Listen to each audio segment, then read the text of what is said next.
পূজা committee Bihu committee বিলাকে যাতে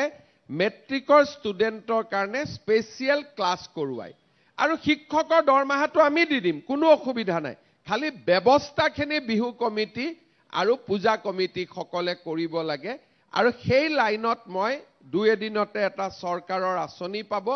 যে আমি ধৰক আমাৰ আজাৰাতে বিহু হয় পূজাও হয় যদি চৰকাৰে আপোনালোকক মাহত 10,000 টকা দি থাকে মেট্ৰিকৰ ষ্টুডেণ্টখিনি গধূলি পঢ়ুৱাটোতো কোনো আপত্তি নাই দুজন ইয়াৰ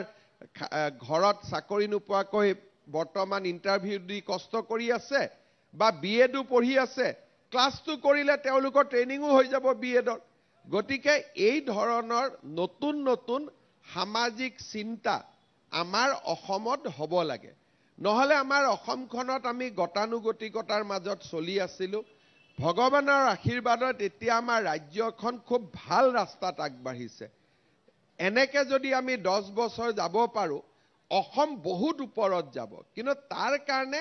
মানুহ সামাজিকভাৱে চৰকাৰে অকলে কৰিব নোৱাৰে ৰাইজে তাত সহায় কৰিলে ৰাইজ আৰু চৰকাৰে মিলি আমি অসমখনক ধুনীয়াও কৰিব পাৰো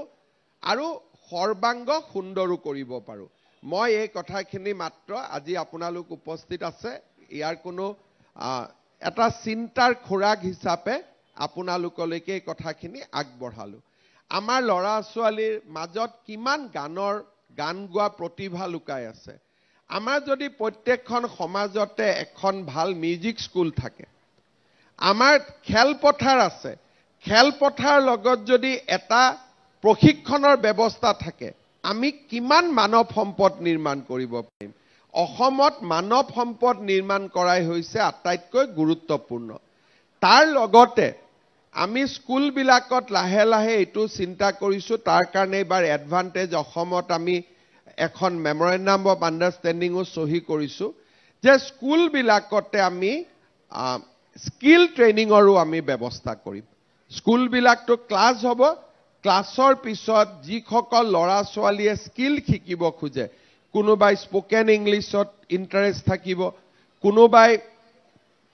ৰিটেইল মাৰ্কেটিংত ইন্টাৰেষ্ট থাকিব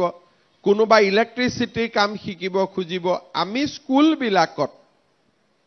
উদ্যমিতাটো যোগ কৰাৰ কাৰণে আমি চেষ্টা কৰি আছো যাতে আমাৰ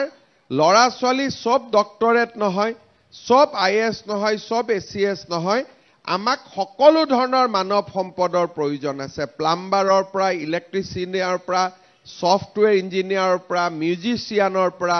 সকলো ধৰণৰ আমাক মানৱ সম্পদৰ প্ৰয়োজন আছে আৰু